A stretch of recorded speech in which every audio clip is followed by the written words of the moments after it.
Hey y'all.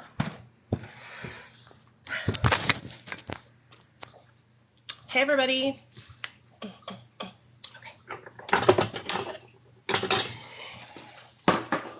My son wants some Fruity Pebbles after I just made him a bowl of Velveeta shells and cheese. I'm telling you, this kid is a bottomless pit. But that's okay, because he's a grown boy. So we'll let him be a bottomless pit. All right.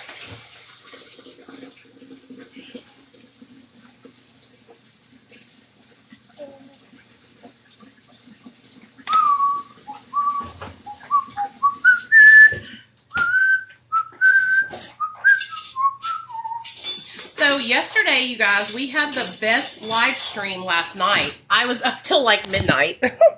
Don't ask me why, because I have no idea why. I was up till midnight, and I told you guys all about how my eating disorder led to my methamphetamine addiction. And so if you guys missed out on that live, you'll want to check it out. It's on my YouTube. Yes, sir, it is. Is it? There you go. Love you. Don't make a big mess, okay? Try not to. Oh, God, I got to call Ronnie. No, I haven't. I've honestly have been chasing my tail because I had my son's birthday this last weekend that we threw. And so I didn't schedule anything yet. But I need to reach out to him. I'll be honest with you. I've been kind of waiting for this week to pass because whenever it never ceases to amaze me that somebody will start some kind of drama or chaos with me.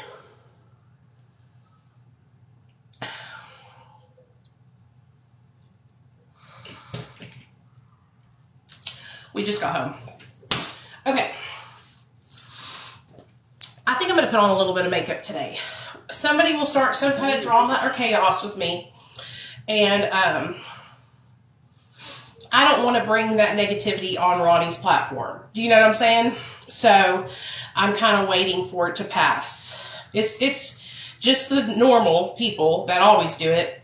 But I still don't want to bring that over to his platform. So what we're going to talk about today is I'm going to share with you guys how I became addicted to opiates now.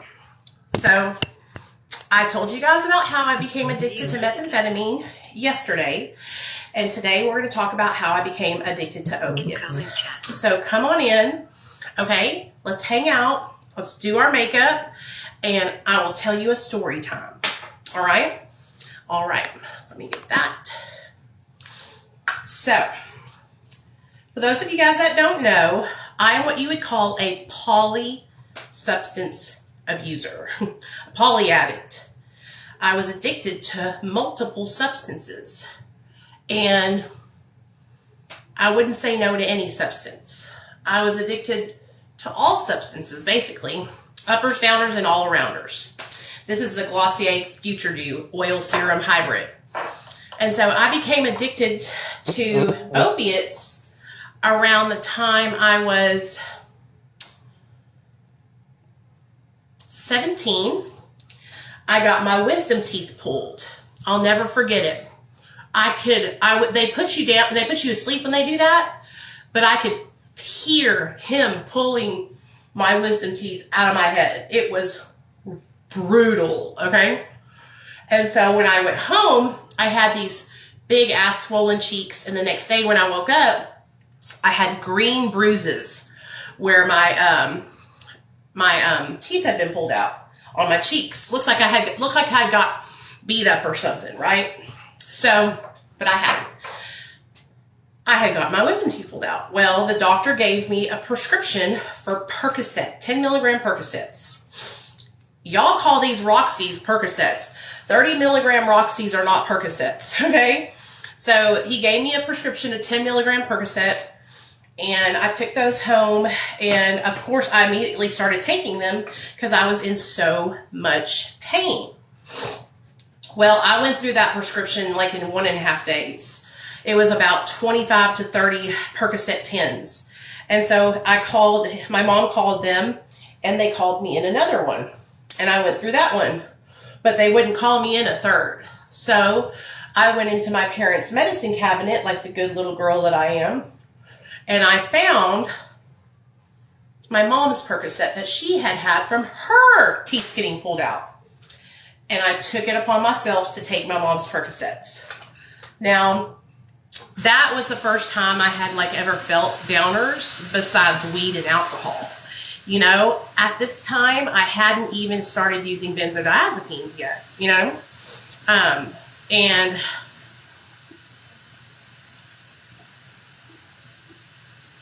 hey, Joanna, I've actually been sober for 7 years, and I'm sharing my story of how I became addicted to opiates. You can come in and shut your mouth and listen, or leave.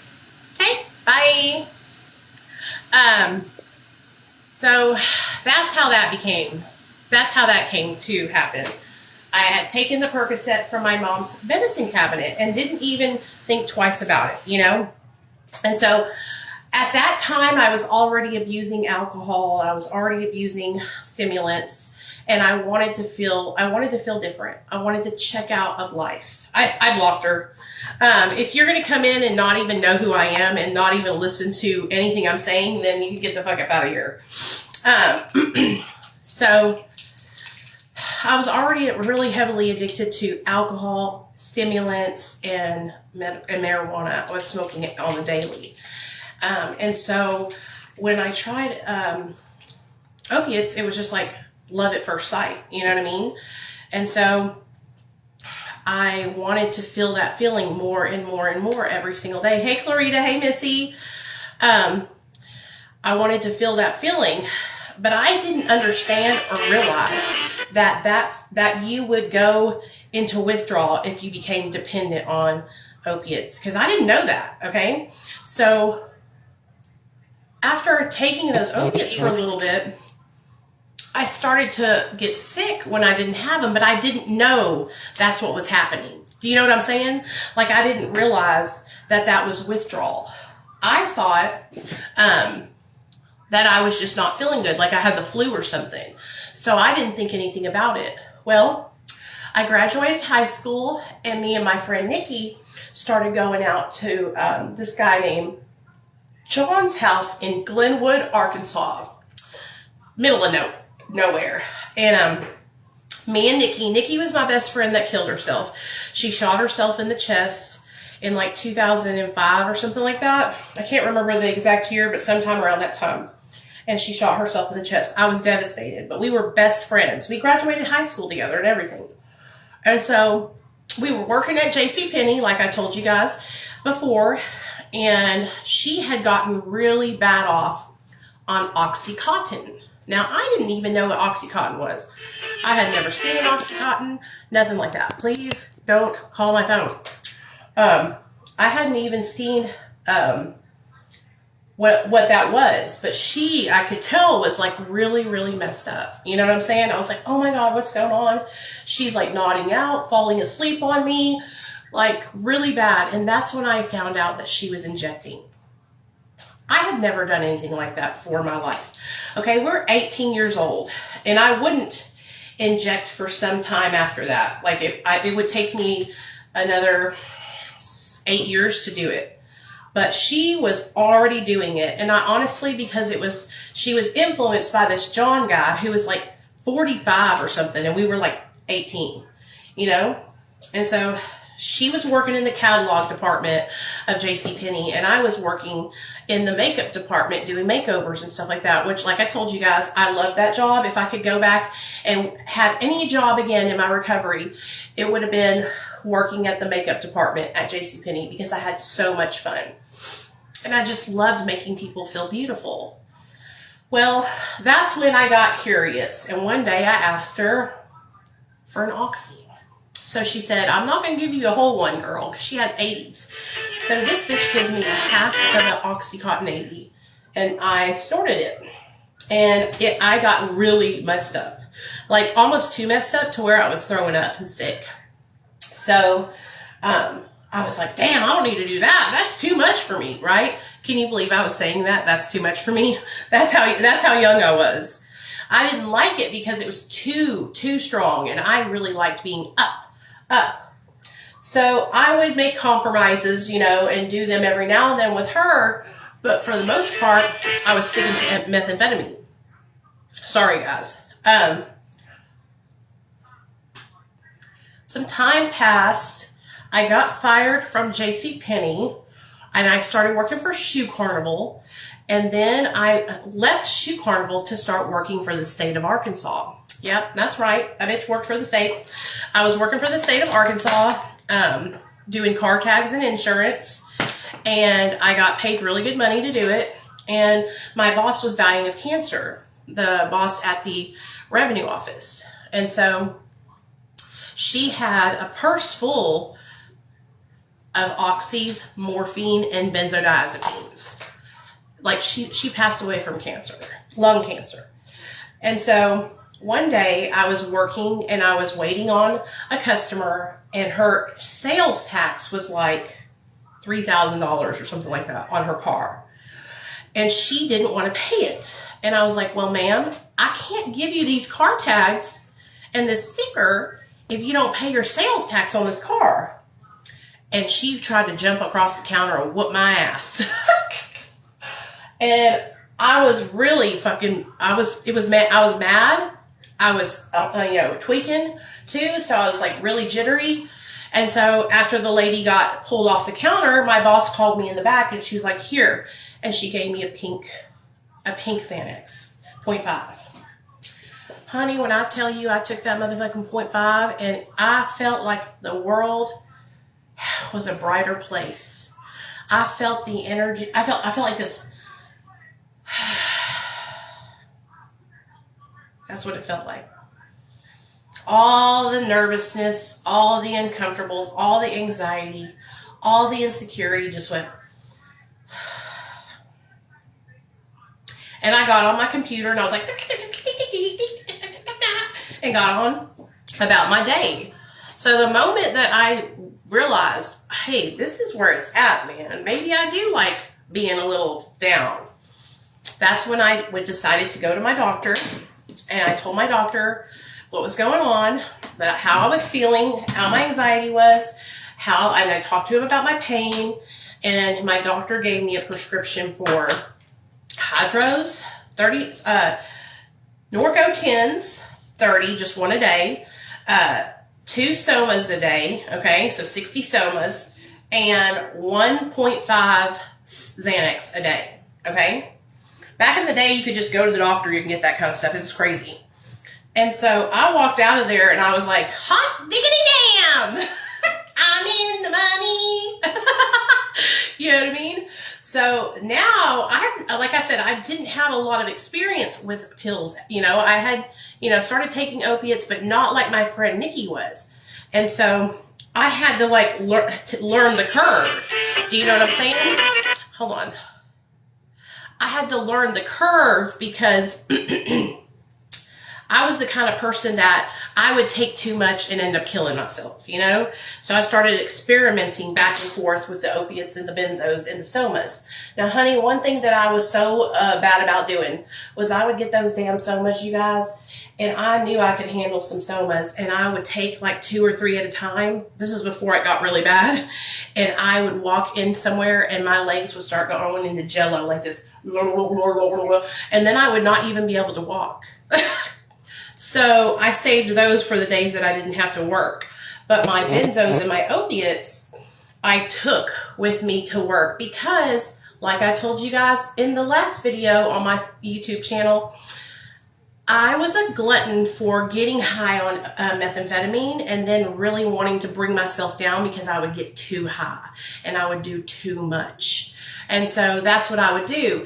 I would do too much meth. I would know that I had to be into work that Monday morning. And so when I would go to work on Monday morning, I would pop a couple Xans and a Norco and go to work. You know what I'm saying? And I would work my little ass off and that would be fine.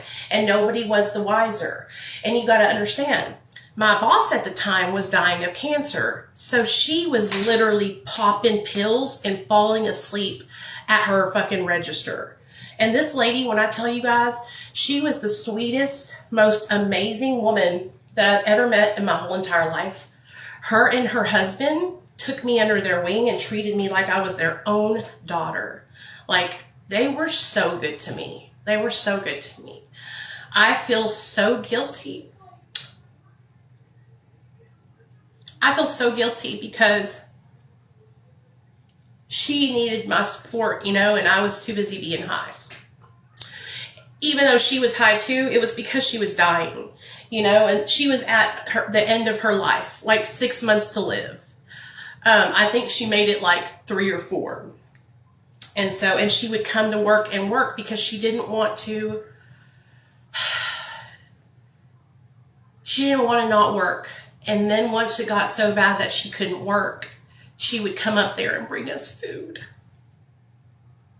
that her and her husband had made, like barbecue and pasta salad and all kinds of stuff like that.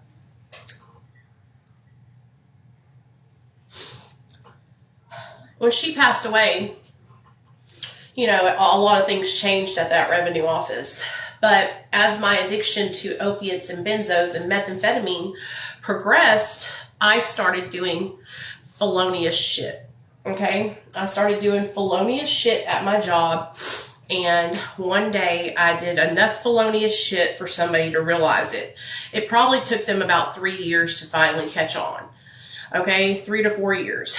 By the time they caught on, I had already probably made, I don't even know how much money. It was a lot of money, okay?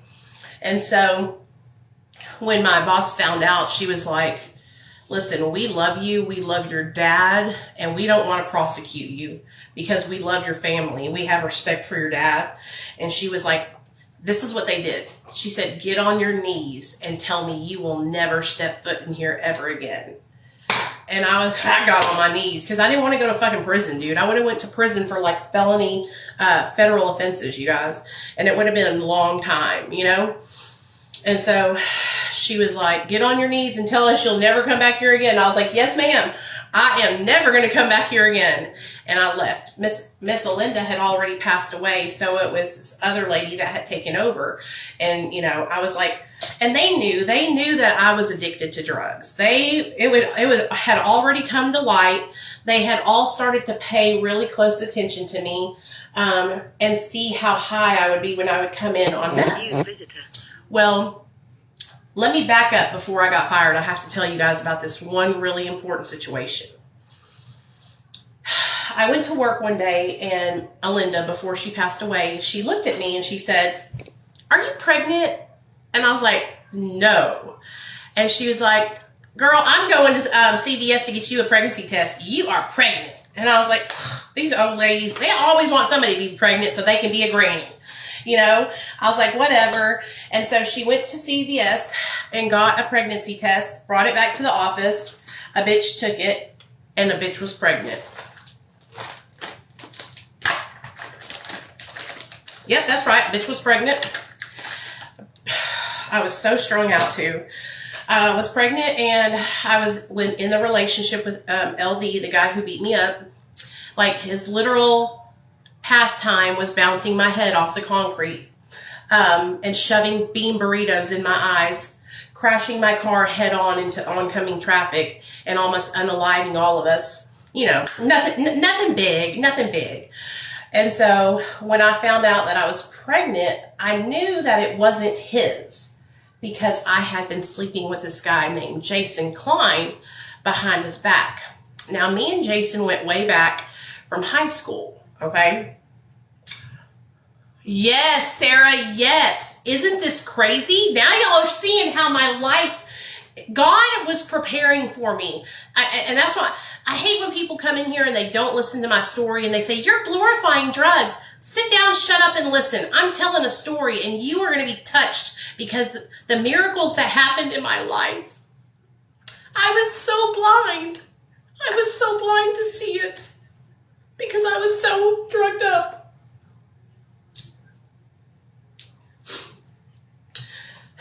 So anyway, I was pregnant, and I was pregnant with Jason's baby. Now let me tell you about Jason. Jason had started to supply me with methadone wafers, which are 40 milligram methadone wafers. Okay. You can break them into fourths and they're 10 milligrams a piece. And so I had gotten really bad off on methadone wafers. Okay. I had gotten my prescription of Norco cut off. My prescription of Xanax got cut off because my doctor, somebody called my doctor and said I was selling it, which I wasn't. I was taking every bit of that motherfucker. But anyway, they took it away from me, okay? And so I was getting 40 milligram wafers from him. Me and him grew up together, and we actually met back when I was 16, 17 years old, and I was dating Robert, and he had a crush on me back then, and we hooked up back then when I was younger. So when we ran into each other again as adults, it was just like we had never missed a beat, you know? And so Jason was an alcoholic, and I don't mean like just drinking on the weekends alcoholic.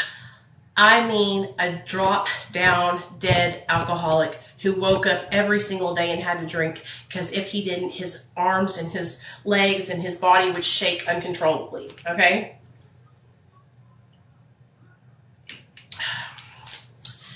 He had also previously drove his car into somebody and killed them and had a manslaughter charge.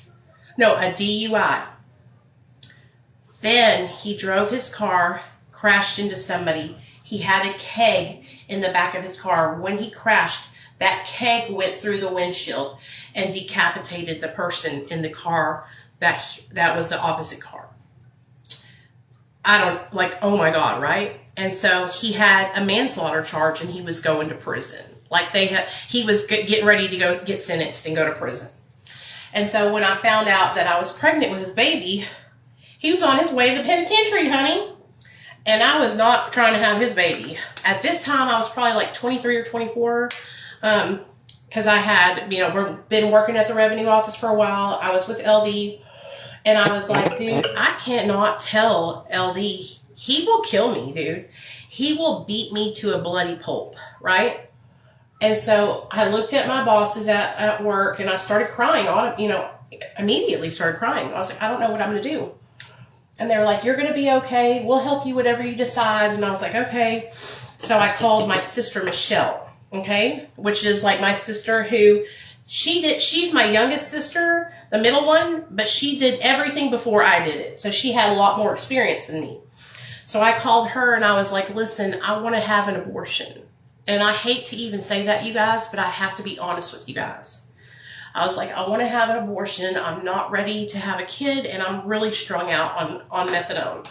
And that's why when you guys ask me, like, why didn't I get on methadone and stuff? Because methadone was part of my addiction. When I was, when I was in my active addiction, I used methadone to get high on. All throughout my addiction, it was probably one of that and Roxy's were probably my main opiate drug of choices, So my husband had a really large prescription of them when we first met. So I was on them for a long time when I met him also. So I called my sister and she was like, okay, girl, I'll help you. Me and mom are going to help you. So she called my mom. Of course, my mom called me, was crying. And told me that she would support me no matter what I decided to do. Of course, she didn't want me to have an abortion. She wanted me to have the baby. But because my mom is a Christian and she does not believe in, having an abortion. She just doesn't. But she never has shunned me or shamed me and my sisters for anything that we've done. So I made the appointment and my mom drove me up to the clinic here in Little Rock. See, I was living in Hot Springs at the time. Now, you guys, when I got to this clinic, let me just tell you this. Here in Little Rock, the abortion clinic is right beside the butcher shop. That's right. That's the name of the restaurant, The Butcher Shop. So I get there, and right outside the clinic, there is like a gang load of girls with those long skirts, and the Pentecostal girls. Christian girls with signs, and they're protesting, telling me not to kill my baby, that they'll take my baby, I could give my baby up for adoption, all kinds of stuff. I just walked right past them. I was like, girls, you don't know anything about what's going on with me. And so I walked right past them, went in, signed everything I needed to sign, and had my procedure. Well, it all went pretty quickly. It was painless for the most part. It wasn't pleasant, but I handled it just fine. You know what I mean? And so, but I still had to go home to LD and cover why I'm coming home from, where have I been, right? Where have I been with my mom? And so me and my sister and my mom decided, to let him know that I had to go to the woman doctor because I had to get a checkup because I hadn't had one in like years. And that's what we were all going to tell him, that I had to have like a woman exam. And they had to do some kind of biopsy because I came home with a prescription of pain pills after that. So all I had to do with him was give him some of the pain pills, and he was happy as a clam. Be gone. And he was none the wiser. Okay, none the wiser. And so that really weighed on me for a long time about how, I had been dishonest. Even though he would beat my ass, I still felt guilty for being dishonest to him, Well, after I got my abortion, my addiction to pain pills and methadone wafers just skyrocketed. Hey, Sarah, that's awesome. Congratulations. Tell him I said congratulations. And I went into kind of like a depression. And so I started using downers like way more than I was using stimulants, okay? I got fired from my job at the revenue office, and I started working at the gas station down the street from my house and at Sonic as an assistant manager, okay? And of course, I was working my little ass off. Now, y'all got to understand, I was the breadwinner in this family. My old man didn't do shit. I bought him his car. I paid the rent. I bought all the furniture. I did everything. I bought him his whole wardrobe. I bought him an engagement ring to give to me. So I engaged myself. I mean, I was the man, okay? And so I was working my ass off because I had credit card bills to pay. I had insurance to pay. I had gas. I had car payment. I had house payment. I had responsibilities, at 24, 25 years old, because I did everything that I was supposed to do when I graduated high school. Even though I was on drugs, I listened to my dad. I got credit. I started, building my credit up. I got my own spot eventually, and, life was good.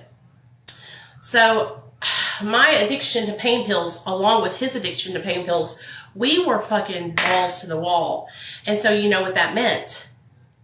I wasn't just having to bring home pills for me. I had to bring home pills for him every day. Okay? And so every night when I would get off from Sonic, I wouldn't get home until like after 10 o'clock, sometimes midnight, even later than that. I would come home and I would have to break him off some pills, which I hated doing that because he wasn't doing shit, But I would because I didn't want to have no drama. Well, what started to happen was I was taking way more than I was giving his ass. So when I was coming home, I was throwed. You know what I mean? Like I was fucking like opening the door and falling in the house, like barely able to walk. And so he was like really getting pissed off at me. And that's when he started like beating on me even more, spitting in my face. Fucking, he threw a sippy cup at my head and split my head open. And I had to get 10 stitches in my head. Like just all kinds of fucking drama started to happen and pop off. Well, one day I was at my job at Sonic and I had taken way too many wafers of methadone and I fell asleep standing up. I was in a nod. And this bitch right here, I had my motherfucking hand in the motherfucking chili sauce that you put on the damn extra long cheese conies. I was like this over there. And so my boss finds me over there with my fingers in the damn chili, eating it, nodded out. And he's like, Nicole, we love you, man. We've been watching you for a minute now. We've tried to give you chance after chance. You sell Xanax out the drive-through window. I got caught selling Xanax out the drive-through window. And we let you come back. You come in high as hell. We let you stay to work. And this, we can't overlook this, right? We can't overlook this anymore. And so he let me go. When he let me go, you guys, I was at my depression. I was seeking lower and lower and lower and lower. So now all I have is my little job at the gas station. Okay? My little job at the gas station is all I have now. So how the fuck am I going to make enough money to pay for about 15 different credit card bills, a car payment, insurance, rent, gas, utilities, cable bill, drugs, okay? Like, that's what was happening, okay? And it's important for you guys to know, like, I had lots of credit.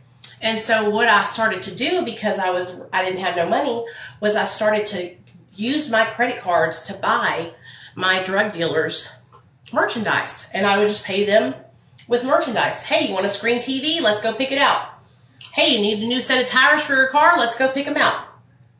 Bada bing, bada boom, I got you, right? And so it just got worse and worse and worse and worse. I'm working at the gas station like 3 days a week, barely making any kind of money, y'all. And one night I came home super throwed off of methadone and Xanax. And I took all my jewelry off and I went to fall asleep. I fell asleep. LD wasn't home. I was like, fuck it, I'm passing out. And I went to sleep. The next morning I woke up and he had robbed me. He robbed me for every piece of jewelry I had. And he was nowhere to be found. Nowhere to be found. I woke up and I started immediately calling him. Of course, his phone was in my name. Calling him. Nobody's answering. So I called his sister. I was like, where is your brother? And she's like, he's with Trashy Ashley. And I'm like, what? She's like, he's with Ashley. And I'm like, who the fuck is Ashley? And she's like, that's my best friend. And I was like, the blonde-headed girl, the bartender? And she was like, yeah. And I was like, what? And she's like, and he's not coming back. And I was like, what? And I started crying hysterically. I was like, please, please, please let me talk to him. You know, begging her to let me talk to him. Tell him I love him. Please don't do this to me. I need him. What am I going to do? I'm going to die. How do I need him? That motherfucker needs me. You know what I mean? He just found him another meal ticket. You know what I mean? And so I was like, after it hit me that he wasn't coming back, which was like a couple hours later, that's when I got angry. I got angry as hell. And I said, you know what? All this is mine. All of it. So I took everything. I went to Walmart to go get some Rubbermaid boxes and stuff like that, and some boxes from the back. And I met these 4 guys. Each one of them had a Dodge truck that was jacked up. And I was a cute little thing. And so I seen them and I said, hey guys, would y'all do me a favor? And they were like, what's up? And I was like, I need to move out of my abusive boyfriend's house. And I'm afraid if I go alone, he's going to hit me. Will y'all help me? And these 4 Dodge trucks followed me to my fucking trailer. And we cleaned that fucking trailer out from top to bottom, all the way around. I took everything, fucking everything. The light covers, light bulbs, his clothes, dressers, everything. Toilet paper rolls, everything. Okay? And I was like, thank you guys so much. And I called my friend Nicole. And she was like, hey, girl, come stay with me and my old man. And I was like, all right, girl, I'm on my way. And so I'm jobless. I ain't got nothing to do. I know I'm going to let my credit card, everything's about to bounce. Everything's about to bounce. The only thing that I needed to do was I had just paid my car off. Just paid my car off. And all I had was my insurance I had to pay. And my dad made sure I stayed on top of it. No matter what I had to do, I got the money for my insurance. Somehow, some way, I hustled up. I think it was like $187 a month or something like that for full coverage insurance. I didn't have a bad driving record or anything, you know? And so I took everything. I fucking cleaned that motherfucker out and fucking didn't look back. It did not look back, y'all. Period. Exactly. So I move in with Nicole and Jeremy. Now remember, he stole all my rings, all my diamond rings. One thing I used to do was I used to treat myself to jewelry because I love jewelry. And so I had bought myself like a bunch of really nice diamond rings. I had a couple right hand rings. I had a couple canary yellow rings.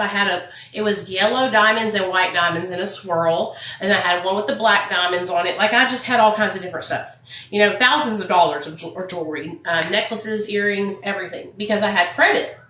So anyway, the only thing I had when jewelry-wise, when I moved in with them, was my engagement ring that I bought myself, which was beautiful. It was probably like 2.5 carats, and it was 2 diamonds and then one big one in the middle, maybe 3 carats altogether. But the big one in the middle was 1 carat by itself, and the 2 other ones were probably like a carat or 3/4 of a carat or something like that. But it was a really expensive engagement ring, okay? And I gave it to myself from him because his dumbass couldn't afford to buy it for me, you know? So anyway, I moved in there. I had my diamond ring. I was living there. I quickly found a job, you know, a little ritzy job that I could work at a hotel at the Days Inn, which was literally right behind our house because we were living off 290. And one night we had gotten really messed up. We were smoking crack and we had taken a bunch of hits of ecstasy. Back in the day, you guys, they used to have ecstasy, and it was these pills, and on the pills would have little designs. So we had the double stacked green apples, like red robins, $ ones, blue dolphins, all kinds of stuff. And so we had taken those. They were $30 a pop. And we had taken those and we were smoking crack. Well, honey, when I tell you, I went over to the sink to wash my hands, and I took my ring off. For some reason, I took my ring off to wash my hands, and I set the ring right there beside the sink. When I tell you, I turned back around to put my ring on, and it was gone. Disappeared. Nowhere to be found. And I looked over, and Jeremy and Nicole were right there.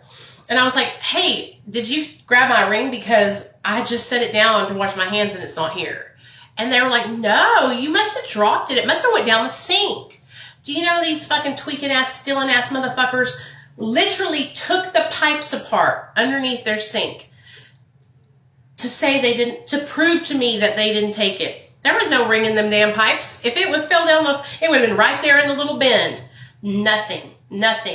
The moment that happened, I called my mom and I was like, yo, dude, I got to get out of here. They robbing me and shit. And my mom was like, okay, the only way you can come back here is if you go to treatment.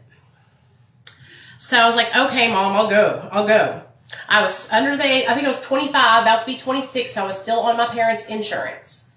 And so I drove home and I called around and we found this place called Quapaw House Incorporated, where I could go get treatment. And I went for 30 days. I told them the truth about my addiction. I told them all the drugs that I was using.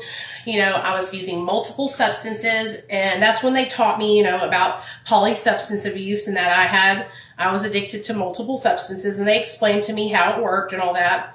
And I left out important parts. Okay, I got to tell you all this part before I can tell you the other part. So you know how I told you my best friend Nikki had gotten really bad off on oxys and she was shooting them?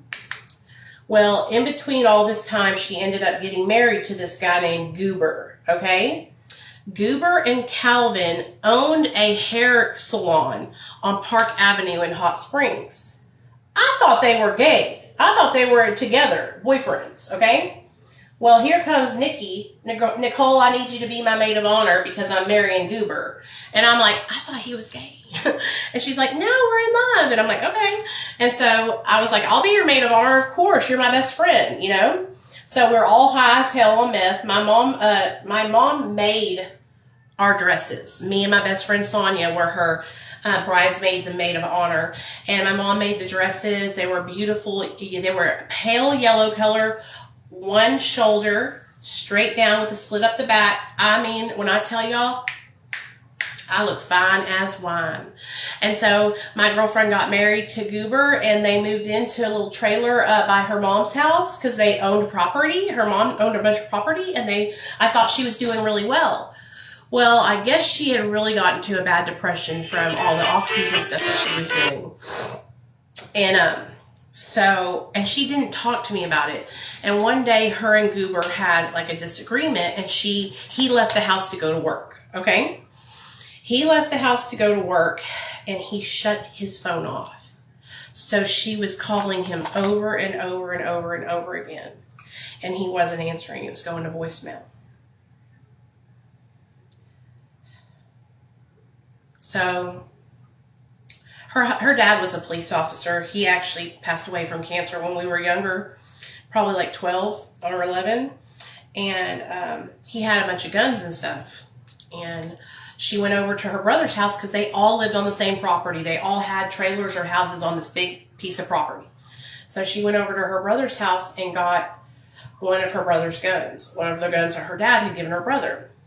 And she went back over to the house. And mind you guys, this girl let me live with her when LD would like start beating me up, and I would leave him and, leave him and then go back, leave him and then go back. Her and her husband, made me my own room, like painted it, got me dressers, literally paid my car payment for me because I couldn't pay it one time, fucking helped me with my credit card bills. Like, they were my best friends, okay? And so she went into the bedroom, my bedroom, and she sat on the bed, and she folded up some blankets, thick comforter, and she put them right here, and she shot into the left side of her chest with a gun.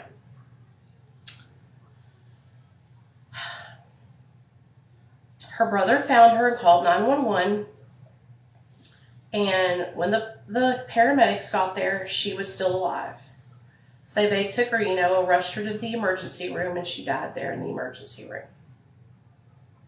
I got the phone call probably like 20 minutes after she had left to go to the emergency room, because my friend Amanda called, a mutual friend of ours. And I was at my mom's house, and I got in my car, and I drove so fast because we literally lived like 2 minutes down the street from each other. We all lived by each other.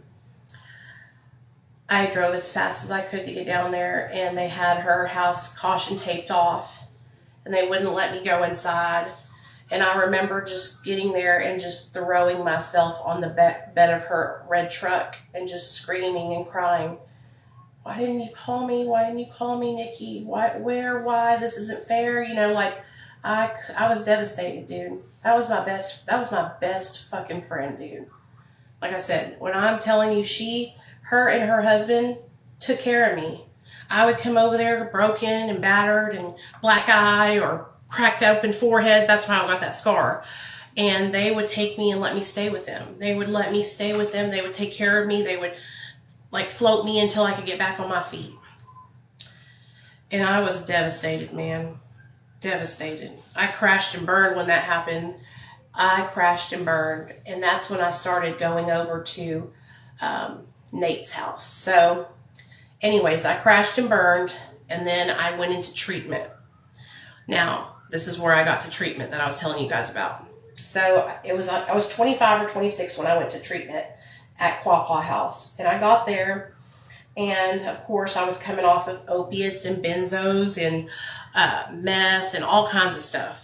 And so this place didn't have a detox. Like, you go there and they have a nurse that will come and give you medicine, but it's not like you're in a detox. You know what I mean? And so it was tough, but I made it through my first couple of days there. It's probably about 5 days until I came out of all of that, all those drugs that I was on. And then I could start going to groups and stuff, Well, I'm going to groups, and one day I decided, you know what, I'm going to share. I had met a guy in there who was gay. His name was Scott, and we had become best friends. And so I would sit beside him in group, and I just felt comfortable. I felt strength from him. I felt like I could share. I had never been to treatment. I had never been to a meeting, nothing. And so I decided I was going to share about what happened to Nikki, because it was really hard for me. I was really going through it. And so when I shared that in group, my counselor got told about it, because my counselor wasn't running that group that day. And so he called me in his office that afternoon and he was like, listen, we're going to do an exercise because I think this is going to really help you to process your grief. And I was like, okay. And he was like, what I want you to do, Nicole, is I want you to write a letter to Nikki. I want you to write a letter to Nikki saying exactly everything that you wanted to say to her. That if you're mad, if you're sad, how much you love her, everything that you can think of. And then I want you to seal that letter up and put it in an envelope. Okay? Then I want you to take out another piece of paper and I want you to write a letter that is responding to your letter. And I want you to write what you think Nikki would say back to you. And I'm like, okay. And then I want you to seal that one up. And then I want you to write a letter to Nikki, closing this chapter and telling her goodbye. And seal that letter up. And so I was like, okay. I did the 3 letters. And then like 2 or 3 days later at group, we were all in a big circle. And my counselor's name was Woody. He put 2 chairs in the middle of the circle. One for me and one for Nikki. And Miss Edith, the other counselor, sat in the place where Nikki was supposed to be. And I read those letters. I read the letters that I wrote to her. I read the letter I wanted to say to her. And then Miss Edith read the letter from Nikki to me. And then I got to read the last letter telling her that I loved her and I was sorry that I wasn't there. And that I was never going to forget what happened and I would always be there to let people know about her and how amazing she was.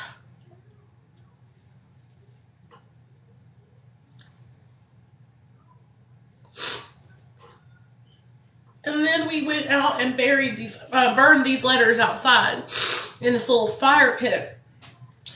But when I tell you guys, like that experience, doing that exercise with my counselors was so amazing. And I tell everybody about it. Anytime somebody comes to me and tells me that they've had a loss and they're having a hard time with grief, I always tell them about that. You know what I mean? Because it helped me so much. It helped me. I don't think you guys understand. Like, I was fucking hysterical.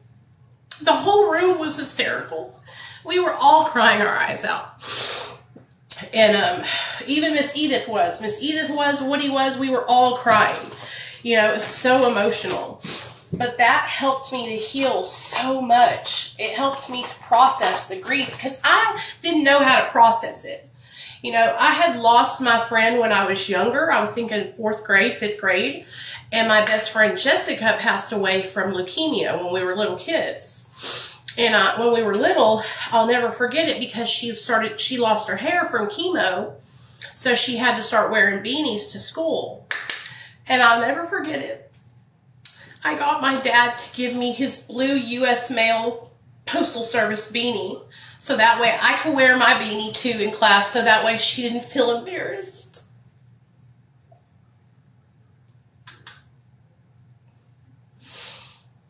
So that was my friend Jessica. I think we were like 10 or 11 years old when she passed away. It was devastating. That was devastating too.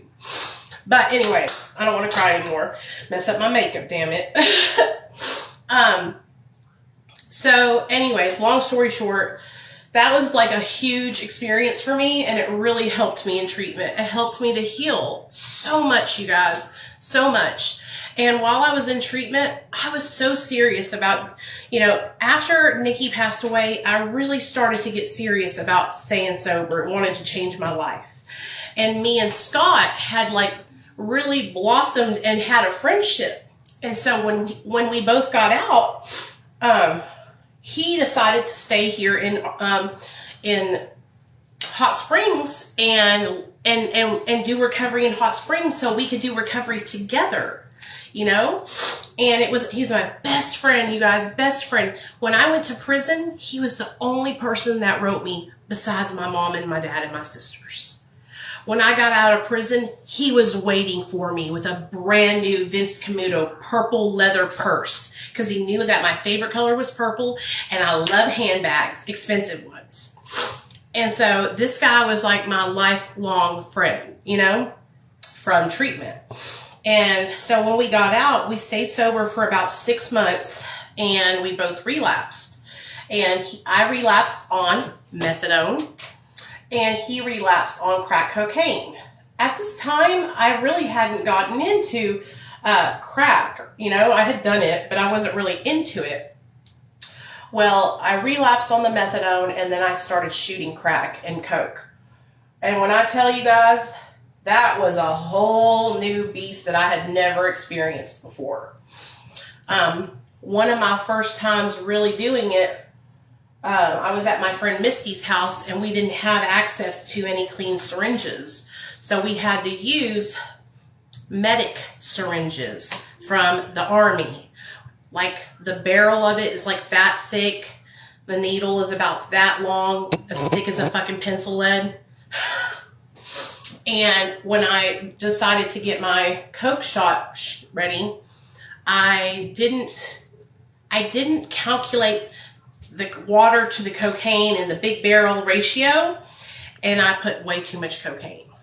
And I did that, and I literally it went in, and I went, bam, and hit the ground. And everybody in the room was like, holy shit, Misty ran over there, and I had purple ass lips.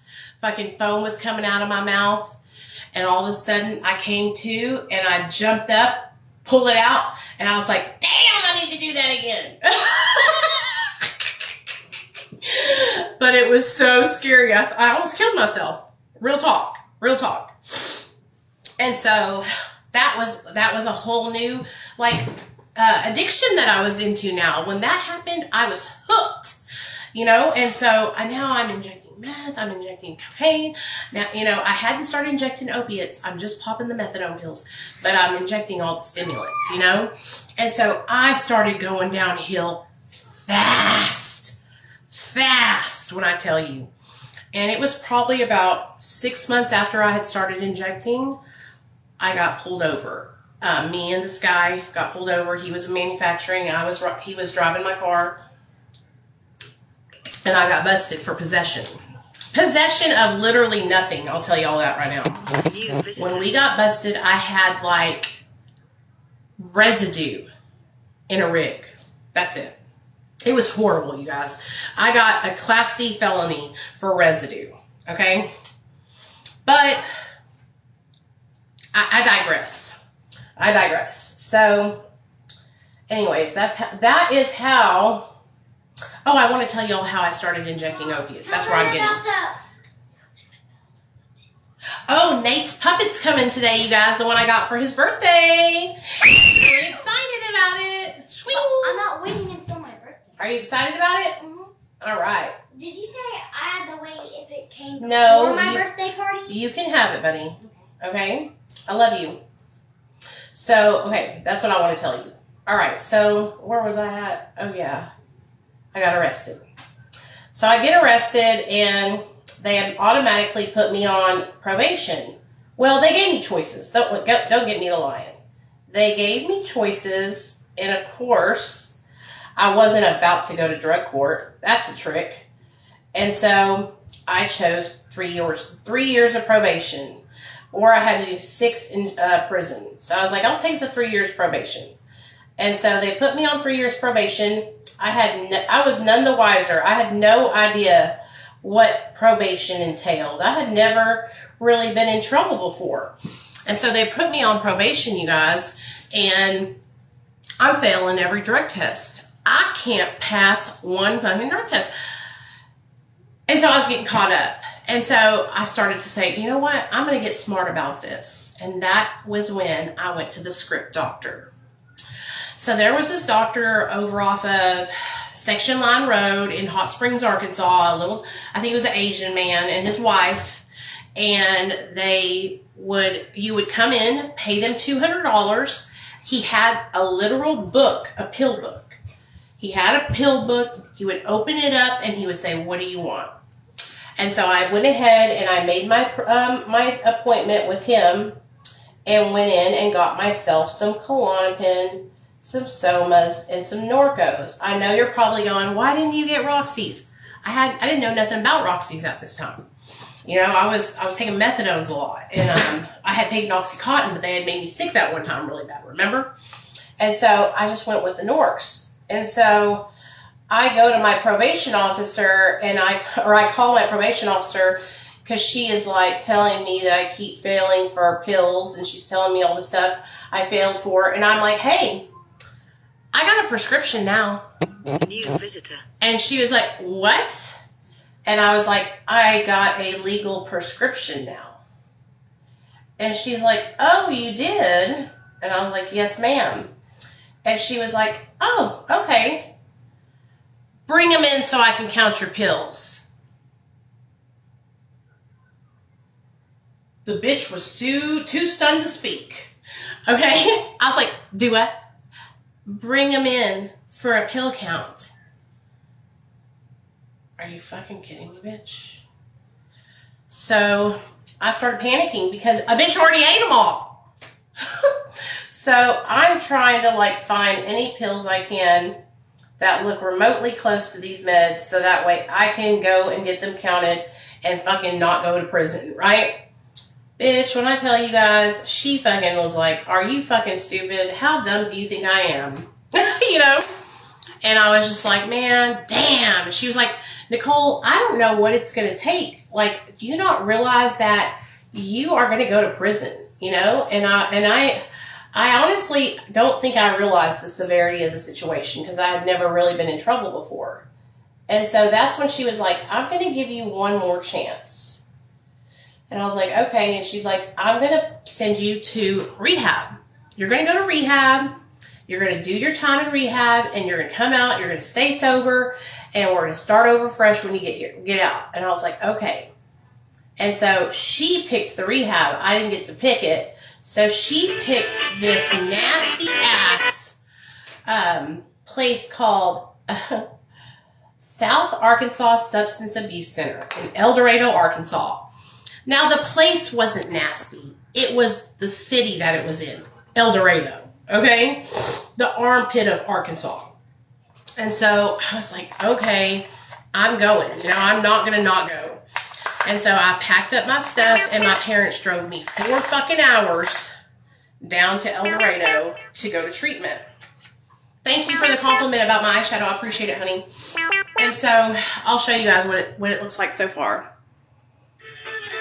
You guys, I'm so sorry. I know that the phone is ringing so much, and it literally, it's just going to go to voicemail, and I can call them right back after we're done. And it's not important. It'll be okay. So, what eyeshadow do you want? Okay, I think I'm going to use this one. We're going to use the glitter today, okay, guys?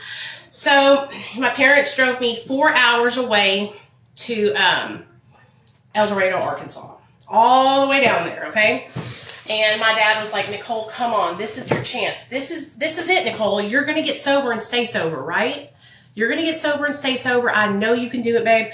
My dad loved me so much, you guys. He's like, "I know you can do it, Nicole. Tell me you're going to do it. Tell me you're going to quit. Tell me you're going to get sober." You know, and I was like, "I'm going to do it, Dad. I'm going to do it." And so I went there, and I got to work right away. Thank you. I started doing everything they told me to do, and they assigned me the chore of being in the kitchen. I always get to cook. Whenever I go to rehab, if there's chores, I'm the cooker. And so me and this guy named Mexican Mike were the people who did the cooking. So me and Mexican Mike would make breakfast, lunch, and dinner and throw the fuck down in that kitchen, y'all.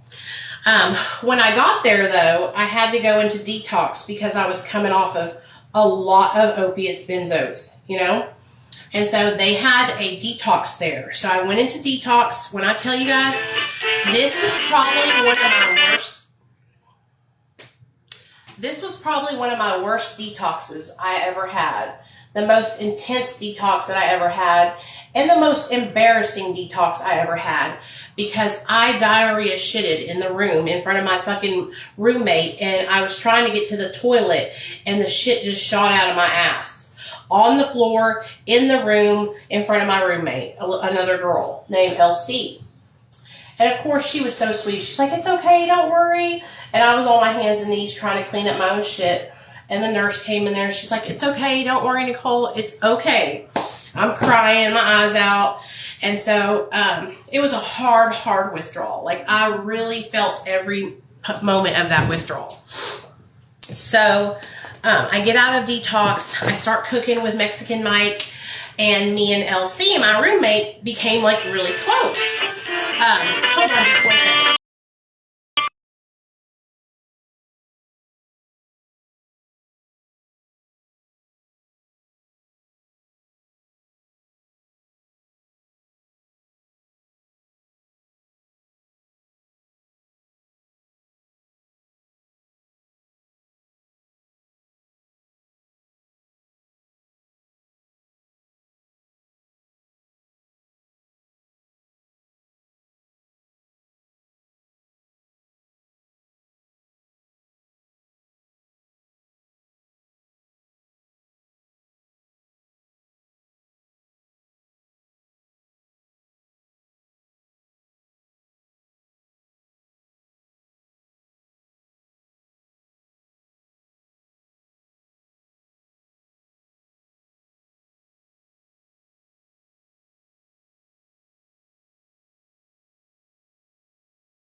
Sorry about that, you guys. I didn't want to, I guess I had to answer that one.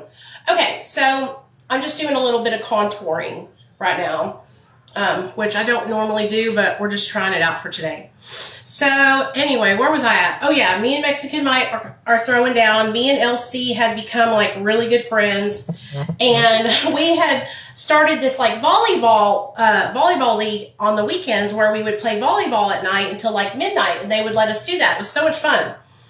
Well, one morning we were playing like a little tournament with other counselors, and LC fell and broke her ankle, okay? And so I ran over there and I picked her up like this and took her to get her ankle fixed, you know? Took her to the EMS, to the people, because they called the ambulance.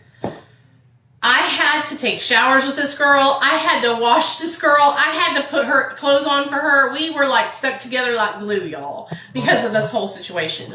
But I helped her the best I could. And so the rest of my stay there was kind of like me being a nurse, basically. So when it was time for me to get out of there, I got out, but they wanted me to stay, and they wanted me to move into their sober living home. I did not want to move into their sober living home because I wanted to go back where all my friends were at. Biggest mistake I ever made. I should have stayed. If I stayed, I probably would have stayed sober.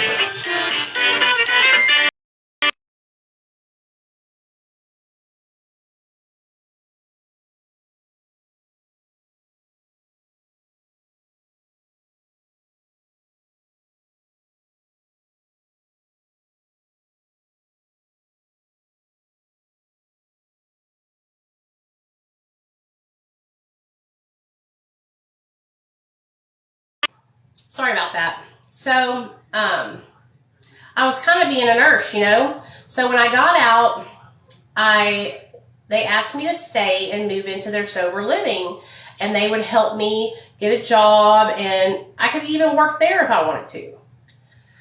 I wasn't ready, you guys. I wanted to go back to Hot Springs. So I went back to Hot Springs and I relapsed. Not even 30 days later. What a shit show. So my probation officer calls me to come up and take a UA, and I fail. And that's when she looked at me and she said, I told you I was only going to give you one more chance. You're going to prison.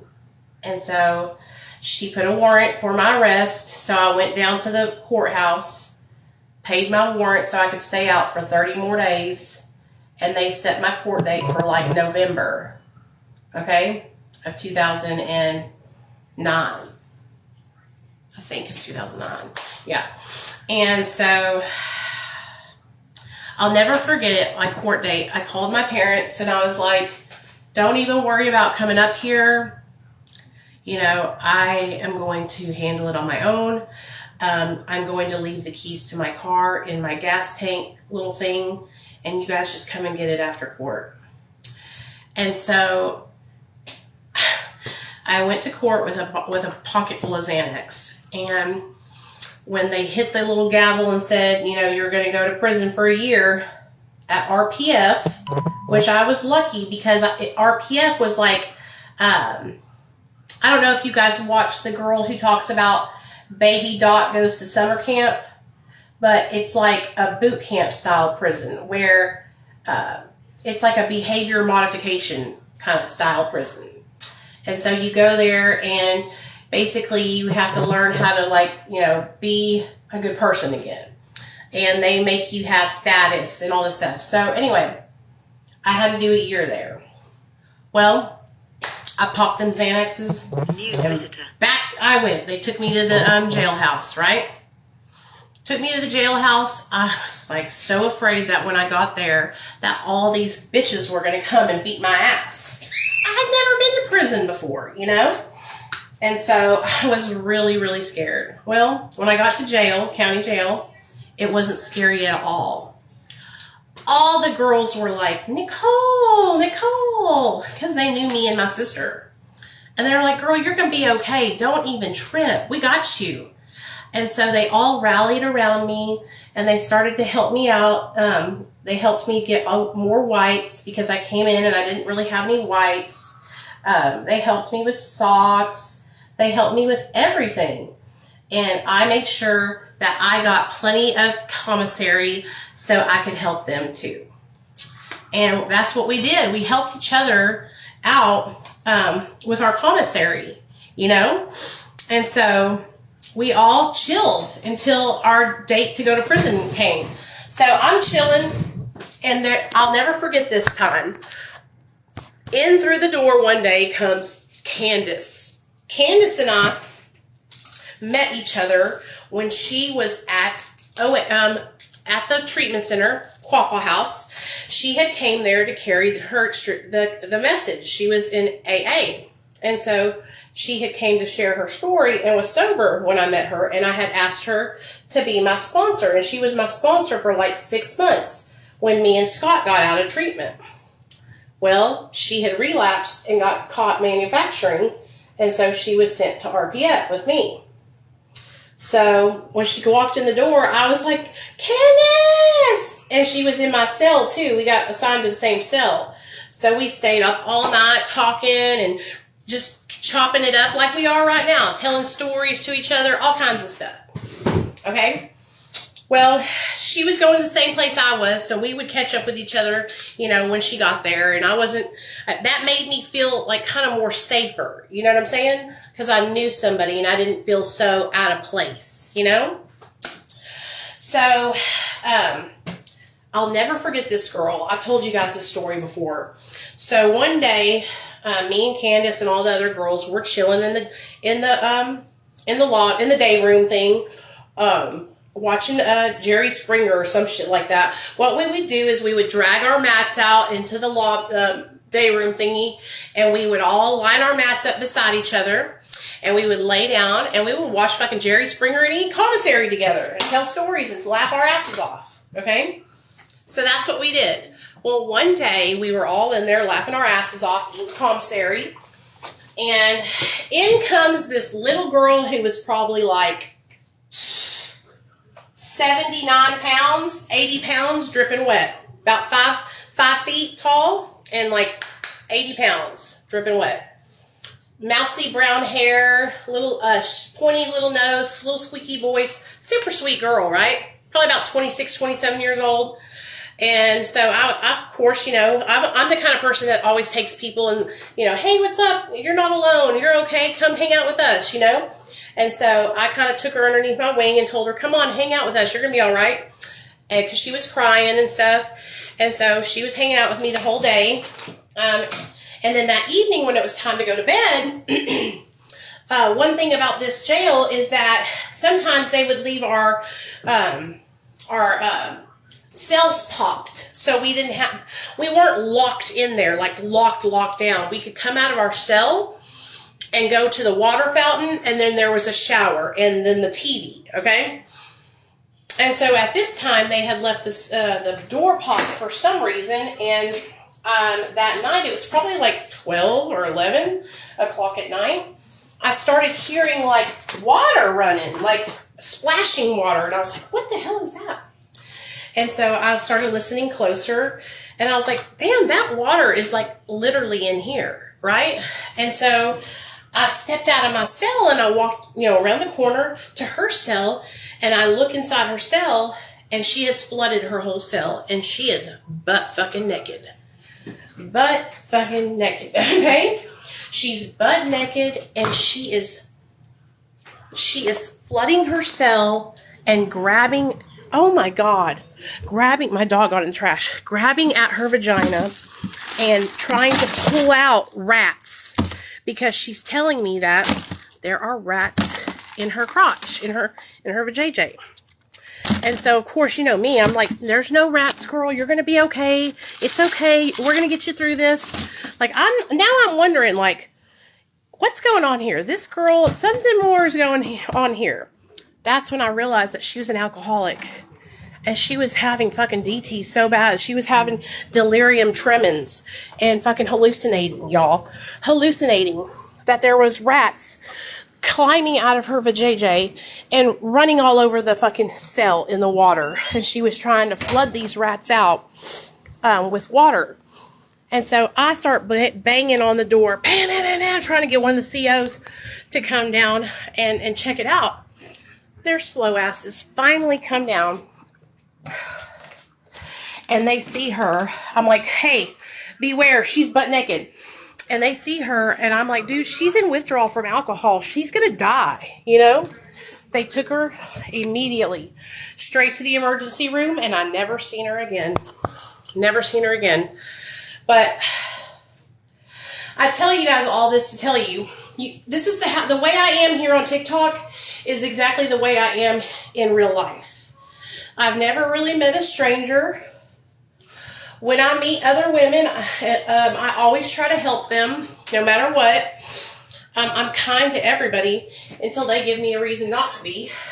And, so she left, and I never seen her again.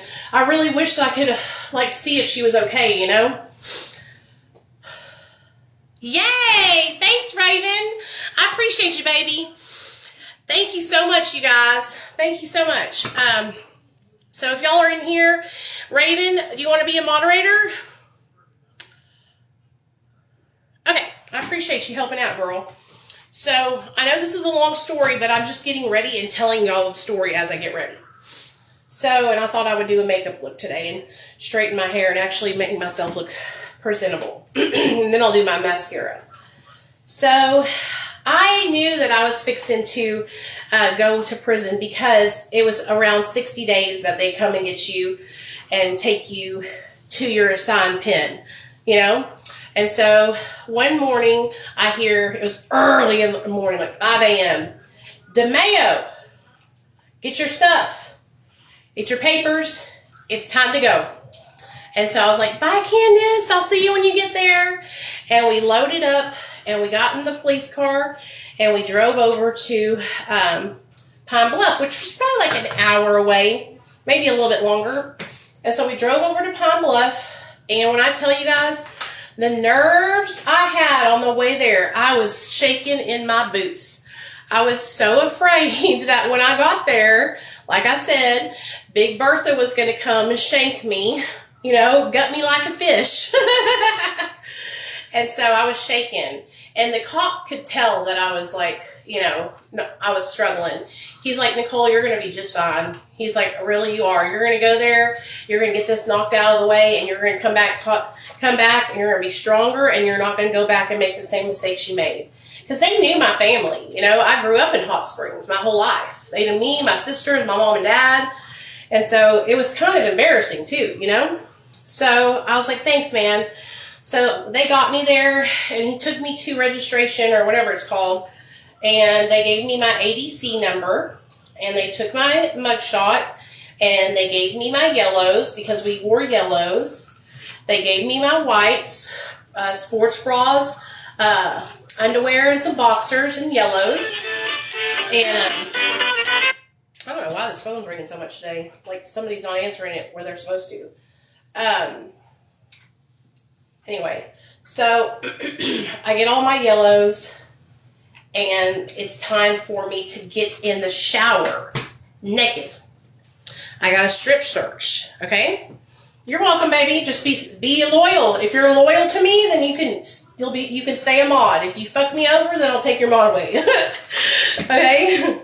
So, okay, what was I saying? Oh, yeah. So now it's time for me to get strip searched, all right? So I've already been strip searched at a county jail, but I'm, like, one time. Like, I'm not used to it, And so they're, like, get in the shower, get naked, and there's these two other girls, right? Big girls, like 320-pound girls. No offense to bigger girls, but I'm just trying to give y'all a picture in your mind. Two big black girls, and I was scared. I was intimidated.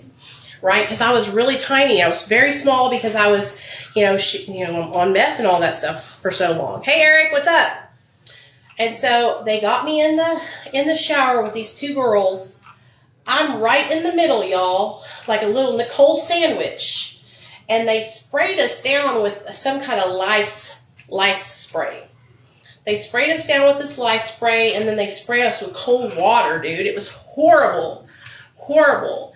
And then they're like, okay, inmate, get out. Dress up. Get your yellows on. Dress up. Deuce up now. And I'm like, deuce up? What are you talking about? I said, get in a deuce. Deuce up. And I'm like, what does this mean? And so the girls are like, stand beside me. And so we have to stand in twos. Two. Okay? And we have to put our hands like this and march. Left, right, left, everywhere we went, okay? And so I deuce up, I start doing the march that they told me to do, and then they're chanting some kind of chant that has words to it. I don't know what the fuck they're talking about. So now I'm learning that we have to chant and march everywhere we go on this fucking compound. If we have more than one person, we have to deuce up. We cannot fucking walk with, if you see another person on the compound and you're not deuced up, you get written up. Okay? So we're deucing up, baby. I'm deucing up every time I see somebody. So I deuce up, and they take us over to the holding cells, okay? The hole. They take us to the hole because what they have to do is they have to make sure that we don't have any infectious diseases, tuberculosis, HIV, anything like that that's serious, hepatitis C, all that kind of stuff. And so they put us in the hole for 3 days, all right? We're in the hole for 3 days. Also, they're making sure that we are mentally sound, that we can be put with general population. Because there are some girls that came in, they had a unit for people that were mentally special. You know what I'm saying? That were, I don't want to say, we used to use the R word, but that's disabled, okay? Like mentally disabled. And then physically disabled too, because they had some girls, a girl in a wheelchair. We had a couple older women that had heart problems. We had some pregnant girls. Those girls go in the special unit, that kind of thing. And so they put me in there, and I walk in the cell, because it was a cell, And I walk in the cell to get on my rack and lay down because I just had a really eventful day, you know, being brought into prison now. And I look over and this girl goes, "Hey, my name's Nikki." And I was like, "What?" And she's like, "My name's Nicole, but they call me Nikki." And I was like, "Oh shit, my name's Nicole too, but they call me Nicole." And she's like, "What's up? You know, what's your story?" And so I sat there and I told her, you know, where I was from and told her my story. And then she told me hers. When I tell you this girl was funny as fuck, y'all. She was from Clinton, Arkansas, some backwood-ass town in Arkansas, up there by Harrison, where they still do the KKK shit. And she was like, "I drove my car through a fucking church." And I was like, "What?" She's like, "I crashed my car and drove it through a church." I was like, "Why?" I was high on meth. And this is before I had ever drove my car through anything. So I'm thinking, how do you drive your car through something? Like, that's crazy, you know? Little did I know I'd be driving my car through shit a couple of years later. Anyway, she told me her whole story, and we were like friends. We became friends. We were connected because we came in together, you know, we were going through it together. And so that was something that happens when you go to prison, is it gives you kind of like a camaraderie with the other women. You know, y'all are going through a hard time together, something that, you know, you are not used to, and you get support from the other women. And that's exactly what it's like. It's like going to Girl Scout camp almost. But anyway, not exactly, but you know what I mean. So we sat and talked all night long for the first night. I couldn't sleep, man. And when I did try to go to sleep, I laid there, and we had a window in the room, and I could see out the window onto the grass and the trees and the sky and the stars. And I remember just laying there and thinking, I can't leave. I can't leave here. I'm really here. Like, I have lost my freedom. It was hitting me like a ton of bricks. Hadn't got to call my parents yet and let them know where I was at, you know, and I was really wanting to talk to them and let them know I made it safe to prison, you know, because then they could start coming and visiting me on the weekends, and they could send me commissary there, which was really important when you're in prison, and letters and all kinds of stuff, you know. What, Nate? Shut that window, please, now. Like I asked you to keep the windows shut. It's very hot. Okay? Okay. And your puppet is coming. It's in transit. If you say something to me about it again, I'm not going to let you have it when it gets here, baby. So please stop. So, anyway. What was I saying? Oh, yeah. It was hitting me like a ton of bricks, man. It was hitting me like a ton of bricks that here I am. I'm in prison. I cannot leave. My family cannot call me whenever they want to. I can't check on my sisters. I can't call my little nephew. And I was really, really, really having a hard time processing it, you know, because I had never really done time before. You know, the 60 days in jail was it. And then I went to prison, you know, so I was having a hard time, and Nikki was like, "Girl, it's going to be okay. This is my second time here." And I'm like, "Really?" And she's like, "Yeah, I've been here before 2 years ago." And I was like, "Oh my God." And she's like, "Yeah, a lot of people reoffend." And I was like, "Why?"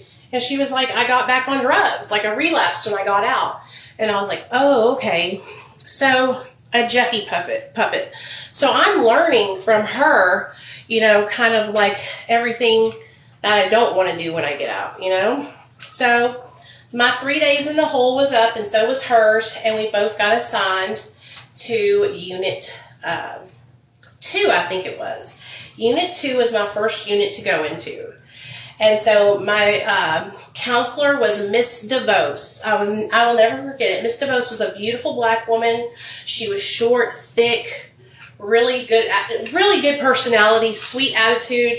Like, she was a good lady. And the way they had it, the way they did it was they had us in buildings. They called them units. And each unit had like 60 to 100 girls in it. And when you walk in, it's like a big common area with like a microwave and a TV and couches, the phone, the counselor's office, then a desk outside of the office where the guards can sit, and then straight ahead you walk into this little hallway, and then it opens up into the bathrooms and the showers. There were 6 shower heads that you all showered together. It wasn't separate stalls, okay? And we had separate stalls for the shitters, though, for the bathroom toilets. And so there's the bathrooms, and then when you come out of there and you go to the left, down the hall, there is just a big-ass wide open area, and there's just racks lined up. And that's where we all slept. Now, one thing I didn't know about fucking RPF is that they don't turn the fucking air condition on there until the fucking middle of May. Do y'all know it is hotter than balls here in Arkansas right now? Okay? And so we were sweating. I got there in like January, December. Okay? So I went through some of the winter there. Went through the rainy, walking holes in my damn shoes and had to buy new ones because they give you those fucking cheap-ass Bob Barker vans. And then it got hot. And when I tell you, we couldn't sleep naked. We had to have at least our whites on. So I would sleep every night in my boxers and my bra because I'm telling you guys, it was hot. Now, underneath me was a girl, I don't remember her name, but she really had a hard time with keeping up with her hygiene. And so she had staph infection all in her belly rolls. She was a bigger girl. And so she had like rolls and stuff. And instead of like cleaning in between each one of those crevices and those rolls and putting baby powder in between them so they don't, get chafy and rubby and all that, she didn't do it right. And so she was all full of staph infection, you guys. And I tried. I said, girl, you got to get in that shower and you got to lift that shit up and scrub. Like I was trying to help her, teach her. I was like, you got to lift that up and scrub. And then when you get out of the shower, if you need to, you can lift it up and I'll throw the powder on it, honey. I'll help you out. But you got to get that taken care of because that shit's going to get infected and you're going to get MRSA or something and die, And so I tried to help her get herself straightened out. And for the most part, we got a lot of them gone, But anytime I didn't help her, she would fall back into not taking care of herself. I think she was a little bit on the slower side, But I tried to look out for her because I felt bad for her, A lot of the girls there, you guys, were very, very uneducated, very, very, just didn't know how, some of them didn't know how to read, just very unfortunate, So when I got there, I was very smart, I came from a good family, and so I stuck out like a sore thumb with a lot of these girls, A lot of them girls had been back twice, 2 or 3 times on like meth charges. A lot of them that were there for meth charges, theft by receiving, possession, manufacturing, or aiding and abetting that shit, that kind of thing. Thank you so much, Eric. And so I'm trying to get it completely straight like I want it to be.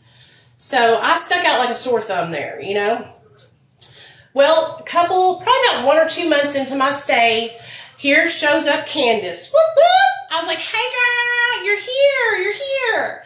And then I met this other girl named Catherine Krieger. So me and Catherine and Candace just became like bosom buddies, right?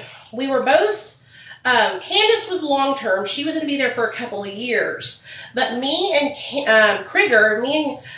Catherine Krieger, we were there for short-term. So we were getting out, on our TE date. And so there was one thing that the girls would do is if you were a short-termer like us, you could get written up as many times as you wanted to, and your time would not be affected. So, in order for the other girls who were there longer, who needed to gain status in order to be able to leave, we would take one for the team and let them book tickets on us, write us up, okay? So that was the rules of this place. You had to, what it was is it was trying to teach you to not go with the flow, to not go with people who are using drugs, to not, to say no, you know? And so it was trying to teach us to tell on each other. And so in order for us to get out of there, we had to tell on each other. And so, you know, we didn't want to be snitches. And so a lot of us girls would team up in groups and make an agreement, allies. Hey, I'll write you up for some dumbass shit like not cleaning your room and stuff like that. And that way you can get your status. I'll take your infractions and, you know, and we would help each other out like that. Because every Friday we would have this thing called confrontation circle. Okay? It says 6,000 on my side, baby girl. It was, thank you for all the likes. It was called confrontation circle. And what they would do was they would set up 2 chairs in the middle and then 4 chairs on the outside where the president, vice president, secretary of the compound, which was inmates, would sit. And the person that was writing the other person up would sit in one chair, and then the person who was getting wrote up would sit in the other chair, okay? And so, and what they would do is we had a script, okay, that we had to say to each other, and I'm going to share it with you. So I kind of remember a little bit of it. We would say, so first of all, when you would write somebody up, you would have to walk up to that person and say, I'm pulling you up. I'm pulling you up for sexually acting out. I'm pulling you up for not taking care of your responsibilities. I'm pulling you up for not reporting to your job at the correct time. I'm pulling you up for wearing wrinkled yellows. That kind of thing, okay? And so we would go in the middle of the circle, and if somebody, you know, wrote us up, they would tell us what they were pulling us up for, and then we would say that we took full responsibility for what we had done and that we were going to take a look at it and get right on top of that behavior. You would say, I'll get right on top of that, sir, or I'll get right on top of that, ma'am, okay? And so that's what, Nate, no, you don't tell me to stop, okay? No. And I need you to pick up your dishes and go put them in the sink. Okay, you're a big boy and we're not going to be nasty and dirty around here. Sorry guys. Nate's being a little toot because he wants his thing to come in the mail and it's just not got here yet. So he's taking it out on me. Yes, over wrinkled clothing. Over not making your own bed. Over, what else? All kinds of stuff, you guys. All kinds of stuff. But like I said, me and Catherine would take one for the team and let people write us up for like minor infractions so that way they could get out, you know? Because no matter what we got written up for, we were getting out on our TE date, which is our release date, okay? So anyway, back to the story. So we are in the circle getting written up, right? No problem. You know, I always handled my shit. And things were going smoothly. We were all writing each other up and helping each other out to get out, you know. And I'll never forget it.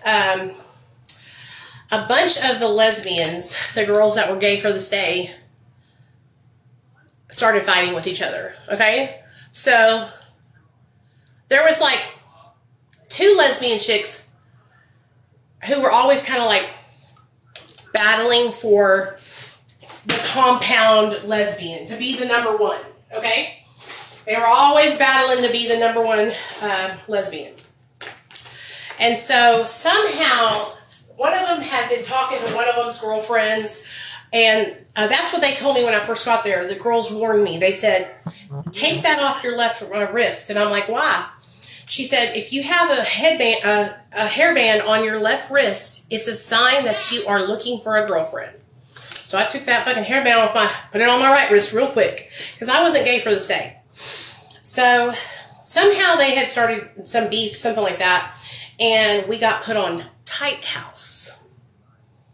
Now, if y'all don't know what tight house is, I'm about to tell you. I was working in laundry, which was a really good job to have in prison. When I first got there, they put me on the hoe crew. They call it the compound work crew, CWC. And I was out there, mowing the lawn, hoeing, picking fucking weeds, hot as hell out there. And one of the guards seen me and said, "Hey, come here." I was like, "Yeah." She's like, "I want you to work with me in laundry." And I was like, "Really?" And she's like, "Yeah, come on." And I was like, "Hell yeah." And so I went to start working laundry with the guard and like 7 other girls that worked in laundry, because it was like 8 of us that had to wake up every morning at 2 a.m., 2:30, 3 o'clock, and then the guard would come pick us up. And damn it, why does he do this, dude? Why does he do this to me? The guard would come pick us up and take us to get all the laundry bags all over the compound from everybody's unit, and we would go down and do laundry, and it would take us from about 4 or 5 o'clock in the morning till about 1 or 2 in the afternoon to get done with the whole compound's laundry every single day. No days off. No days off. Okay? So, anyway,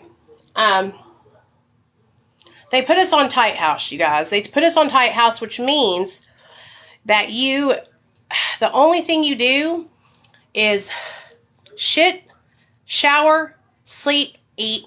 So basically what you do is all day long you have a toothbrush and you're scrubbing the walls, you're scrubbing the ground, you're scrubbing anything that can be cleaned, okay? Anything that can be cleaned, you're cleaning it. And it's 24/7, okay, around the clock. Like, we ain't stopping until the guards say it's time to stop, which we were on tight house. When I left, they were still on tight house. Okay, and that was like 2 weeks into it. All right. And so all over girls sexually acting out, and fighting over girlfriends. So imagine being there with a bunch of girls and everybody's upset. Everybody's mad. People are tired. They don't want to scrub anymore. They're yelling at each other and cussing each other out. Fights are breaking out. All kinds of stuff, Well, then, in the middle of tight house, this rumor starts going through the compound that there is a girl coming to the prison who killed her 3 children. And the bitches in the prison are getting pissed. Because, first of all, it's a non-violent prison that we're in. Like, you can only go there if you have non-violent offenses, okay? And so this rumor is fucking spreading like wildfire all throughout the compound. Lo and behold, one day this bitch shows up, and this girl had actually drove her car. Will you let the dogs out? No. Nathaniel, if they need to go, let them out. Okay, if this girl had drove her car into the lake by accident because she was drunk and high, and she got out and her 3 baby boys drowned. So all the girls on the compound were really angry that she was coming and that she was allowed to even be placed in our prison. Okay? Like, the guards had to, walk with her and, protect her, basically. Because these girls wanted to fight her. I actually read about her. When I got out of prison, I came home and I looked it up. And her name was Amber. And she had 3 little boys from, ages 8 to, 2. And I think their names were Anthony, Austin, and Alexander or something like that. I can't remember. I need to look it up again because I don't want to say the wrong thing, Hey, Adam. And I was just so sad about it. And I started thinking about it because the more I heard about her story, the more I realized that she was a drug addict. She had went to a party that night. She shouldn't have been drinking and driving. She made a turn down a road that went into a dead end and drove into a lake. And she didn't know. She was driving and drove off into it and was fucked up, and her children died because of it.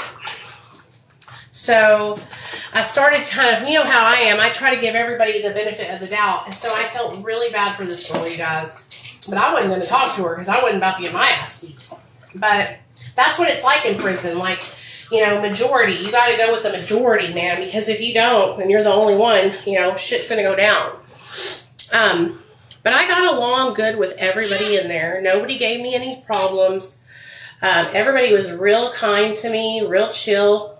I never really got into any fights with anybody. There was a little girl that came in who was like 17 or 18 years old. And I'll never forget, she had red hair. And she was from Fayetteville.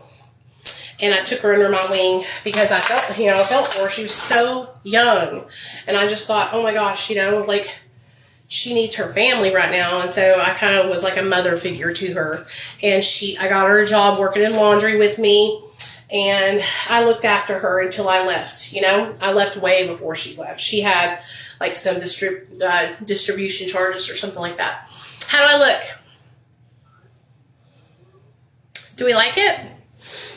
Do we like it, guys? So, yeah.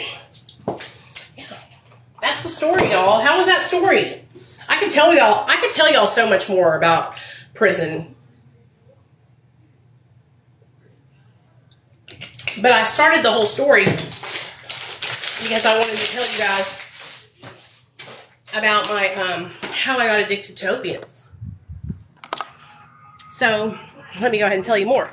When I got out of prison, I paroled out. I had been in there, you know, a year, and 2 months before my 1 year, I actually saw a girl pulling opiates out of her pocket that she had gotten from her mom on visitation. And she told me, you know, Nicole, my mom brings me these pills every weekend, and I smuggle them in, and if you want, I'll bring you some too. Well, y'all know me. I was like, hot diggity dog, girl, I'm down. Let's do it. And so she started, you know, bringing me the pills too and helping me out. And her name was Rhonda. I'll never forget her. And I was using them for the, you know, next 2 months. I was on them. And then it was time for me to parole out to Hot Springs, I thought, is where I was going. Nate, leave the damn lights off down here. It's hot. I'm trying so hard to keep behind this boy and keep this house cool, because when I tell you, it is hot as fuck in here. New visitor. It's hot. It's not a good feeling. It's cool upstairs, but it's hot down here. Anyway, so I thought I was paroling out to Hot Springs. So I call my mom and I'm like, hey, you know, I'm going to call my probation officer and get everything set up. So I call my probation officer, and guess what? She won't let me parole out to Hot Springs. She says I'm banned from Hot Springs. I'm like, I'm banned from the county. That's what she said. I was banned from the county. And I was like, oh my gosh, you guys, this is something else. And so now what am I going to do? I don't have anywhere to live. I don't have any other family, right? And that's when she was like, you need to find a sober living house in Little Rock. And so that's what I did. I found a sober living house in Little Rock, and I paroled out there. And I got out. I got a sponsor. I started working the 12 steps. I got a job, got my car back, and I stayed sober for 9 months. And then I relapsed on shooting oxycodone, Roxy's. I had never shot an opiate before, and one of the girls that was my next door neighbor, because I had gotten to this phase in the program where I was able to move in to my own apartment that was part of the sober living. So I moved into my own apartment that's part of the sober living, and sorry, I am doing really well, and she had relapsed on oxys and was trying to inject, and it needed help, and that's all it took. And that's how I got into banging opiates. So Yay! That's the story, and I'm sticking to it. That's my story, and then it goes on and on and on from there. But I really wanted to come on here and share with you guys how I got on opiates, because a lot of people, only hear my story and hear me talking about methamphetamine. But I was actually addicted to all drugs, multiple substances at a time, and very bad, you guys, very bad addiction. There's levels to this shit, I'm telling y'all. And I don't know why this dude keeps calling me.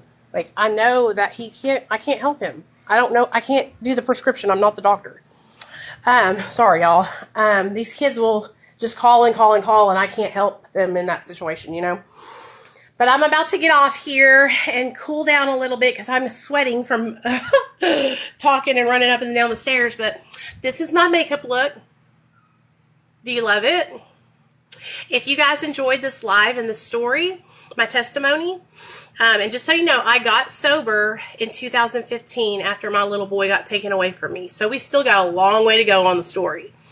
But I just wanted to get reacquainted with a lot of you guys and share my testimony with you guys again, because a lot of you guys don't even know me and have never heard it. Please make sure that you go follow my backup page that has been linked. It's Discovering Nicole77. And yeah, I'll see y'all later on tonight. I'm about to make some videos of my new makeup look. Okay? All right. Love y'all. Yay!